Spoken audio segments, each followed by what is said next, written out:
লাউ দিয়ে ডাল করব। এটা লাউ আর টমেটোরকে এইভাবে আমি কেটে নিয়েছি। আমাদের রহড়ের ডাল আছে, এটা রহড় ডাল जो होता है ওইটাই আছে রহড় ডাল। দেখো এর মধ্যে আমি ডাল ধুয়ে দিয়ে দিয়েছি, লাউ দিয়ে দিয়েছি, টমেটো দিয়ে দিয়েছি, সব দিয়ে দিচ্ছি একবারে। হলুদ দিচ্ছি, নুন দিয়ে দিলাম। এরপরে দেখো, এরপরে আমি এই যে গ্যাস জ্বালিয়ে দিলাম। এরপরে সিটি লাগিয়ে নেব, যত 3 থেকে 3টা সিটি লাগাবো, 3 থেকে 4টে সিটি। আচ্ছা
আসবে 12টার সময়।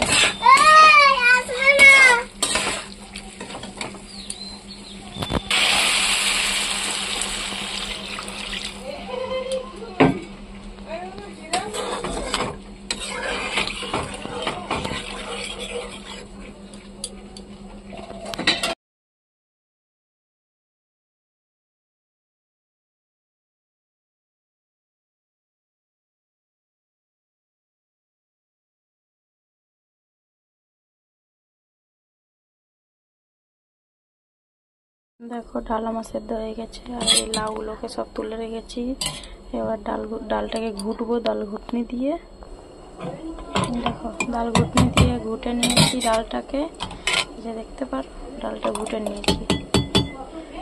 এরপরে এর মধ্যে আমি এই যে জল গরম করেছি, সেই জল গরমটা অ্যাড করবো। ঠান্ডা জল দিয়ে যায় না, ঠান্ডা জল দিতে পারবে না, গরম জল দেবে তোমরা সব সময়। দেখো কিছুটা কারি পাতা এর মধ্যে আমি অ্যাড করলাম, কটা কাঁচা লঙ্কাও দিয়ে দিলাম এর মধ্যে একসাথে। কড়াই তেল গরম হতে দিয়ে দিয়েছি, তেলটা প্রায় গরম হয়ে আসলো। এরপর ফোড়নে দেবো আমি সরষে,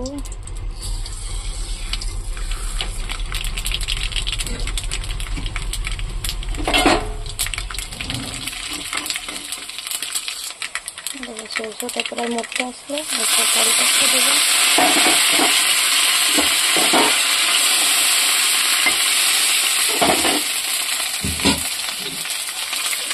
ডাল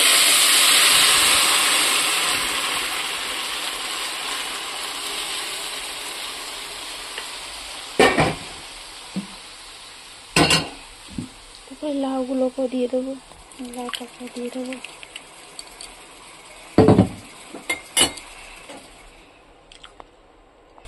তারপর দেখো আসল জিনিস এই সাম্বার মশলা।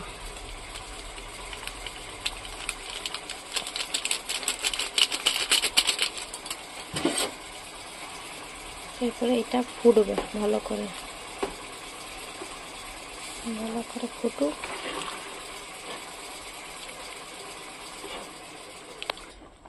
দেখো ডাল আমার ফুটছে, ডালটা কিন্তু খেতেও খুব স্বাদ হয়েছে। তোমরা যদি চাও তো ঘরে ট্রাই করতে পারো, দেখতে পারো। দেখো ডালটা খেতে খুব ভালো হয়েছে, শর্টকাট পদ্ধতিতে একটা লাউ দিয়ে ডাল। দেখো আমি ডাল ঢেলে নিয়েছি, ডালটা কিন্তু খুব টেস্টি হয়েছে খেতে, ঘরে ট্রাই করতে পারো। Thank you friends. আমার ভিডিও যদি ভালো লাগে তো আমাকে অবশ্যই সাবস্ক্রাইব করে রাখো।